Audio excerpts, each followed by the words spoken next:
आटे के लिए ख्वार अवाम को मुफ्त आटा देने के लिए आने वाले वजीर आजम के सिक्योरिटी प्रोटोकॉल ने फैसलाबाद, बहाबाद, बहावलपुर, मुल्तान में कारोबार जिंदगी बंद, कर्फ्यू का समा, शहरी अजियत का शिकार। फैसलाबाद में सब बंद करवा कर यहाँ का दौरा करने के बजाय पहले बहावलपुर के दौरे पर जा पहुंचे। आटे की तकसीम का तरीकाकार पूछा, बीमार खातून को आटे की 2 बोरियां मुफ्त देकर हातम ताई की कब्र पर लात मारी। बीमार और बुजुर्ग शहरियों को उनकी सवारी तक आटे के थैले पहुंचाने की हिदायत की।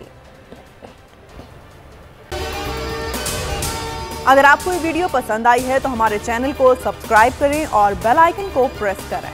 तो नजर आ रहा है सामने लिखा हुआ है जुल्म मिटने के लिए 2 चीजों से मिटेगा भाई।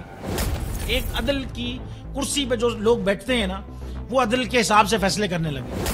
दूसरा, कौम निकल खड़ी उस जुल्म के खिलाफ, तो जुल्म खत्म हो जाएगा। या इन दोनों में से कोई एक चीज हो जाए या दोनों हो जाए।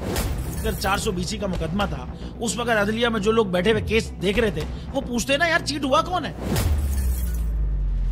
जब उनको दिखता कोई चीट नहीं हुआ, केस खत्म कर देते। तो जालिम जुल्म कर ही नहीं पाता। 9 जजेस ने नोट बिफोर किया मेरे केस को, यार 1.5 साल चला।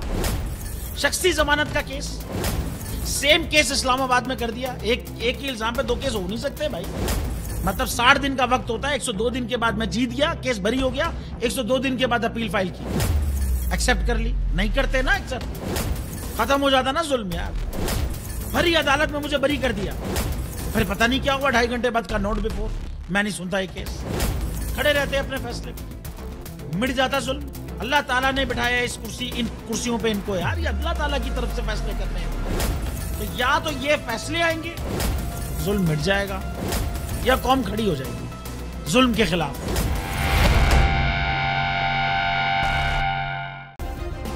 सब्सक्राइब करें और बेल दबाएं ताकि कोई खबर रह न जाए।